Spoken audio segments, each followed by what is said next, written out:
ఈ వీడియో చూస్తున్న వాళ్ళకి హాయ్ హలో నమస్తే. ఈ రోజు ఇంకొక నాన్ వెజ్ ఐటమే కానీ ఒక డిఫరెంట్ మాస్ స్ట్రాంగ్ టేస్ట్ తెచ్చే ఐటమ్ అండి. అదే ఎండి చేపల కూర. కానీ ఇదే ఎండి చేపల్ని ఇంకాస్త టేస్టీగా ఒక వెరైటీ కాంబినేషన్ తో మీ ముందుకు వచ్చేసానండి. ఎలా చేయాలో ఏంటో చూద్దామా? మామిడికాయ ఎండి చేపల కూర ఎలా చేసుకోవాలో ఇంకా మనం ప్రొసీజర్ చూద్దామా? ముందుగా ఇలా వాటర్ బాయిల్ చేసి పెట్టుకున్నానండి. ఎండు చేపలు శుభ్రంగా క్లీన్ చేసుకోవాలి కదా. దీనికి కావాల్సిన పదార్థాలు: ఉల్లిపాయలు, చిన్నగా తరిగిన ఉల్లిపాయలు, మీడియం సైజు 3 ఉల్లిపాయలు తీసుకున్నానండి. కాస్త ఎక్కువగానే వేసుకోండి. 4 పచ్చిమిరపకాయ చీలికలు, 2 ఎండుమిరపకాయలు, టమాటాలు ఆప్షనల్ అండి. పులుపు ఎక్కువ ఇష్టపడిన వాళ్ళు మామిడికాయ తురుము, మామిడికాయ ముక్కలు వేస్తున్నాం కాబట్టి టమాటాలు స్కిప్ చేసుకోవచ్చు. నేను టమాటాలు కలర్ కోసం అండ్ టమాటాల నుంచి వచ్చే పులుపు ఆ కమ్మదనం వేరేలా ఉంటది కాబట్టి నేను ఇక్కడ 2 యూజ్ చేస్తున్నాను. ఇష్టం లేని వాళ్ళు ఓన్లీ మామిడికాయలతోనే కూర వండుకోవచ్చండి. ఇంకా గుడ్లు, ఓన్లీ ఎండు చేపలే తినాలి అనుకున్న వాళ్ళు ఇలా మామిడికాయ వేసుకొని ఎండు చేపలు మామిడికాయ వండుకోవచ్చండి. గుడ్లు కూడా ఆప్షనలే, మీకు నచ్చినన్ని గుడ్లు యాడ్ చేసుకోండి. ఇప్పుడు ఎండు చేపల్ని ఆల్రెడీ ఇలా బాయిల్ చేసి పెట్టుకున్నాను కదా వాటర్, ఇందులో వాటర్ వేసి ఒక 10 నిమిషాల పాటు వదిలేయాలండి. ఎందుకంటే బయట డస్ట్ చాలా ఎక్కువ ఉంటది కదా, చాలా నీట్ గా శుభ్రం చేసుకున్న తర్వాతే కుక్ చేసుకోవాలి. సో ఇప్పుడు ఇందులో హాట్ వాటర్ వేసుకున్న తర్వాత ఒక 10 మినిట్స్ ఇలా వదిలేసి శుభ్రంగా క్లీన్ చేసుకొని మనం ప్రొసీజర్ స్టార్ట్ చేద్దాం. ఇలా చూడండి, బాగా వేడి నీరు వేసి ఇలా 10 నిమిషాలు, ఎలాగో వేడి నీటిలో మనం ఇలా చేయి పెట్టలేం కదా, ఇలా కొంచెం చల్లగా అయ్యే వరకు అలా 10 నిమిషాలు టైం కూడా తీసుకొని శుభ్రంగా చేపలు ఇలా నానాలండి.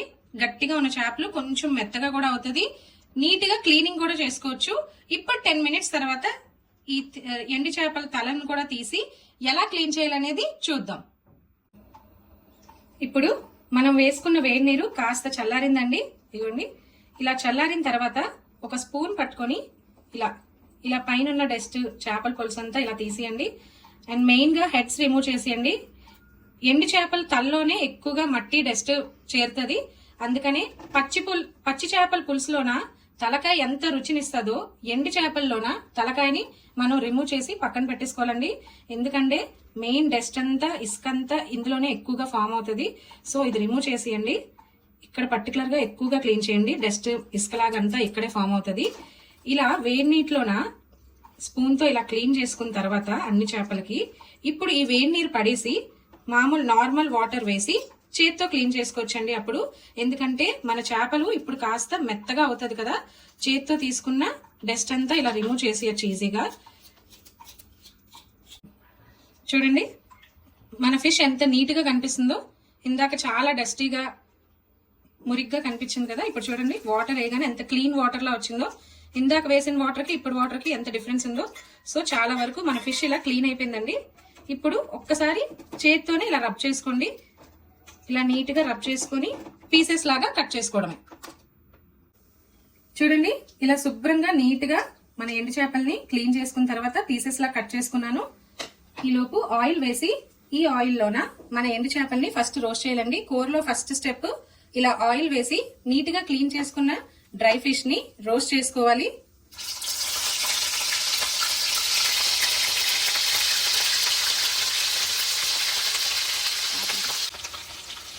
ఇలా ఒక 2 మినిట్స్ తర్వాత మనకి బాగా స్మెల్ వస్తుందండి, అరోమా తెలిసిపోతుంది. చూడండి ఇలా ఎర్రగా రోస్ట్ అవుతుంది కదా. ఇప్పుడు కాస్త నూనెలో దోరగా అటు ఇటు ముక్కలు తిప్పుతూ వేయించుకోండి. ఈ కూరకి నేను పర్టికులర్ గా ఇలా పోత కళాయి, సిల్వర్ కళాయి ఎందుకు యూజ్ చేస్తున్నానంటే స్టీల్ కళాయి కానీ నాన్ స్టిక్ కళాయి కానీ యూజ్ చేస్తే అడుగంటేస్తుందండి. నాన్ స్టిక్ కళాయికి అయితే ఆ ఫ్లేవర్ ఎంత వరకు కూడా క్లీన్ చేసినా వదలదండి. ఇలాంటి కొన్ని రకాల వంటలకి మనం ఇలా సిల్వర్ కళాయి ప్రిఫర్ చేస్తే కూర టెక్స్చర్ చాలా బాగా వస్తుందని నేను ఈసారి సిల్వర్ కళాయిలో ఈ కూర వండుకున్నాను. ఇప్పుడు మన ముక్కలు బాగా రోస్ట్ అయిపోయింది కదా, ఒక బౌల్లో తీసుకొని పక్కన పెట్టుకొని ఇదే ఆయిల్లోన కూర ప్రిపరేషన్ స్టార్ట్ చేద్దాం. ఇలా గుడ్లు కూడా ఆయిల్లో వేసి చిటికెడు పసుపు, కారం, కొంచెం ఉప్పు వేసి ఇలా ఎగ్స్ని రోస్ట్ చేసుకోండి. చూడండి చిటుపట్లాడుతూ పేలిపోతుంది గుడ్లు. జాగ్రత్తగా వేపుకొని పక్కన పెట్టండి. ఎక్కువగా రోస్ట్ చేయక్కర్లేదు. ఆ కారం నూనె గుడ్లకి పడితే చాలండి. ఎక్కువగా రోస్ట్ చేస్తే గుడ్లు పేలిపోయే ప్రమాదం ఉంది. జాగ్రత్తగా వేపుకొని తీసి పక్కన పెట్టండి. ఇప్పుడు ఇదే పాన్లోన ముందుగా ఎండు మిరపకాయల్ని వేయండి. ఆ ఫ్లేవర్ ఆ నూనెలోన బాగా వస్తుందండి, ఎండు మిరపకాయల ఫ్లేవర్. ఇప్పుడు కాస్త చిటపటలాడిన తర్వాత ఉల్లిపాయలు, పచ్చిమిరపకాయలు ఇలా వేసి దోరగా వేయించుకోవాలండి. ఇలా ఉల్లిపాయలు చాలా వరకు రోస్ట్ అయిందండి. ఇప్పుడు కాస్త పసుపు, 2 టేబుల్ స్పూన్ల ఉప్పు. కొంచెం పసుపు ఎక్కువగానే యాడ్ చేసుకోండి రెగ్యులర్ కర్రీస్ కన్నా, ఎందుకంటే ఎండు చేపల కూర కదా. నేను ఇక్కడ 1 టేబుల్ స్పూన్ పసుపు, 2 టేబుల్ స్పూన్ల ఉప్పు యాడ్ చేశానండి. ఇప్పుడు ఇంకాస్త దోరగా వేయించుకొని టమాటాలు వేసుకుందాం. ఎండు చేపల కూర అనగానే అయ్యో మాకు నచ్చదు, ఆ వాసన పడదు అని చాలా వరకు ఇష్టం లేదంటారండి చాలా మంది. కానీ నేను ఇది తినే వరకు కూడా అలానే అనుకునేదాన్ని. ఒక్కసారి తిన్నాక నా ఫేవరెట్ కర్రీ అయిపోయింది. ఈవెన్ మన మెగాస్టార్ కూడా చాలా చాలా ఫేవరెట్ కర్రీ అని ఒక వీడియోలో చెప్పారండి. సో ఎండు చేపలకి ఇంత డిమాండ్ ఉంది. ఒక్కసారి మీరు కూడా నేను చెప్పినట్టు ఈ విధంగా ట్రై చేయండి. చాలా డిఫరెంట్ నాన్ వెజ్ టేస్ట్ ఇది. చక్కగా ఎంజాయ్ చేస్తూ తింటారండి, ఖచ్చితంగా నచ్చుతుంది. ఇలా టమాటాలు కాస్త మగ్గడం స్టార్ట్ అవుతుంది కదండి. ఇలాంటి టైంలోనే మనం ఇలా ముక్కలుగా కట్ చేసుకున్న మామిడికాయని యాడ్ చేసుకొని ఇంకాస్త కలిపి బాగా ఇలా కలుపుకోండి. మంచిగా కలుపుకున్న తర్వాత చూడండి ఆయిల్ ఎలా కనిపిస్తుందో. ఈ కర్రీకి కొంచెం ఆయిల్ అండ్ కారం ఎక్కువగానే పడుతుంది. ఇలా బాగా కలుపుకున్న తర్వాత మూత వేసి చక్కగా మగ్గనివ్వండి. ఇలా 10 నిమిషాల తర్వాత మూత తీసి చూద్దామండి. చూడండి ఆయిల్ ఎలా పైకి వచ్చిందో, చాలా వరకు మగ్గిపోయిందండి. ఇలాంటి టైంలో ఇప్పుడు కాస్త కారం యాడ్ చేసుకోవాలి. 1 టేబుల్ స్పూన్ కారం వేసి బాగా కలపండి. కాస్త కారం పచ్చివాసన పోయే వరకు ఇలా మంచిగా రోస్ట్ చేసుకోండి. ఇలా రోస్ట్ అయిన తర్వాత అప్పుడు వాటర్ యాడ్ చేద్దాం. కారం సరిపోని వాళ్ళు రుచికి సరిపడా మళ్ళీ కూర అంతా అయిపోయాక చెక్ చేసుకొని కారం యాడ్ చేసుకో. ఇప్పుడు ఇలా మనకు ములిగినంత వాటర్ ఇలా యాడ్ చేసుకోండి. ఎక్కువ వాటర్ యాడ్ చేసుకుంటే కూర చాలా పలచబడిపోతుందండి.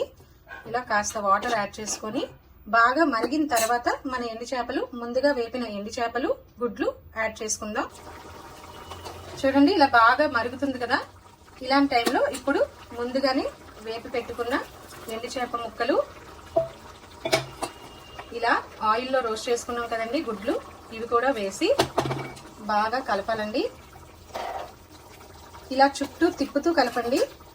ఇలా మధ్యలో కూడా ఇలా తిప్పుతూ ఇలా కలిపిస్తే ఎండు చేపలన్నీ ముక్కలు అయిపోయి పేస్ట్ లాగా అయిపోతుందండి కర్రీ. సో ఇలా చుట్టూ తిప్పుతూ జస్ట్ ఇలా పైన కలపండి. ఇప్పుడు ఆల్మోస్ట్ ఇంగ్రీడియంట్స్ అన్ని యాడ్ చేసుకొని మన కర్రీ ప్రిపేర్ అయిపోతుంది కదండి. ఇలాంటి టైంలో కాస్త ఇలా తీసుకొని ఉప్పు కారం మీ రుచికి సరిపడా యాడ్ చేసుకోవాలంటే ఇలాంటప్పుడే యాడ్ చేసుకోండి. నేను ఇంకాస్త కారం యాడ్ చేస్తున్నానండి. ఇలా 2 టేబుల్ స్పూన్ల కారం యాడ్ చేశాను. చెప్పాను కదా ఈ కూరకి కొంచెం కారం ఎక్కువగానే పడుతుంది. అందులోనే మనం మామిడికాయలు తీసుకున్నాం కదా, ఆ పులుపుకి సరిపడా కారం ఉప్పు ఎక్కువగానే పడుతుందండి. ఇప్పుడు కారం యాడ్ చేసుకున్న తర్వాత మూత పెట్టి మీడియం ఫ్లేమ్ లో ఒక 5 నిమిషాలు మన కూర ఇలా బాయిల్ చేసుకుందాం. చూడండి ఇలా చాలా వరకు మన కూర రెడీ అయిపోయింది.